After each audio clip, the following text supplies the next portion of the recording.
All right, so this is dry. I did some things without videotaping. I took some epoxy, my old epoxy. It's a 206 West epoxy system, and I mixed it with a bunch of dust from sanding both the paddles and this, and kind of put together, if you will, a filler. And so that's where I went through, filled all of the little gaps, so forth through here. However, I got a bigger problem with all these insect holes, which I'm actually really excited about because I'm going to take some crushed turquoise in an epoxy resin, and I'm going to fill all these holes with that epoxy resin. So we're still in the filling phase, but I do admit I really enjoyed not having to fill all the nail holes. I think doing it with the bungee cords, granted it takes a much more time, a much longer process.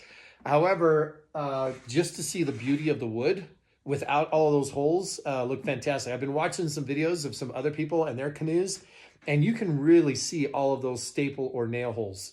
Again, that was my whole goal, was not to do that. And the bungee cords made a huge difference. So here we are, first couple weeks of May.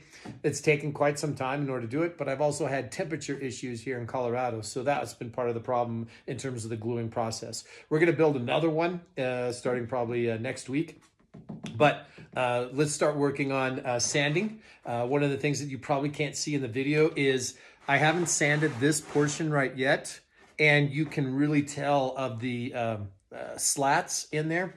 However, on this side, I'm not sure if you can see it or not, it's almost like the pieces have melted together. You don't see the seams anymore, as long as you have all of that tight compression when you're putting those wood strips together.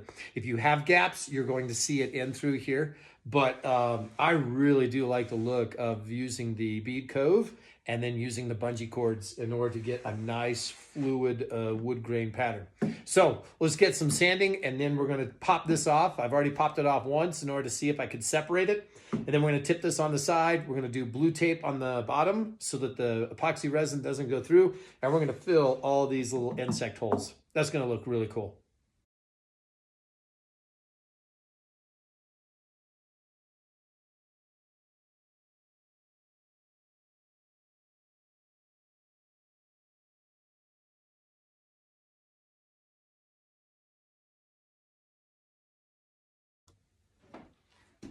All right, so I don't mean to be a little anxious, but we did go ahead and pop it off of the forms.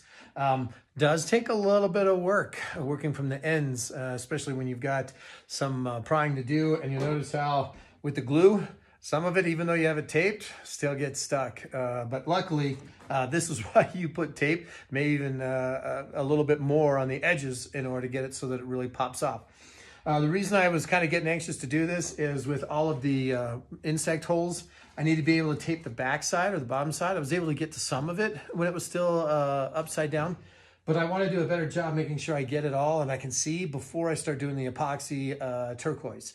And the other thing is I need to be able to rotate this so that everything is settling down rather than having it drip off to the side. So there was actually a couple of reasons why we popped it off in order to do that. I'm getting really excited about this, but I've got a lot of scraping in terms of glue in order to get this and sand it as well.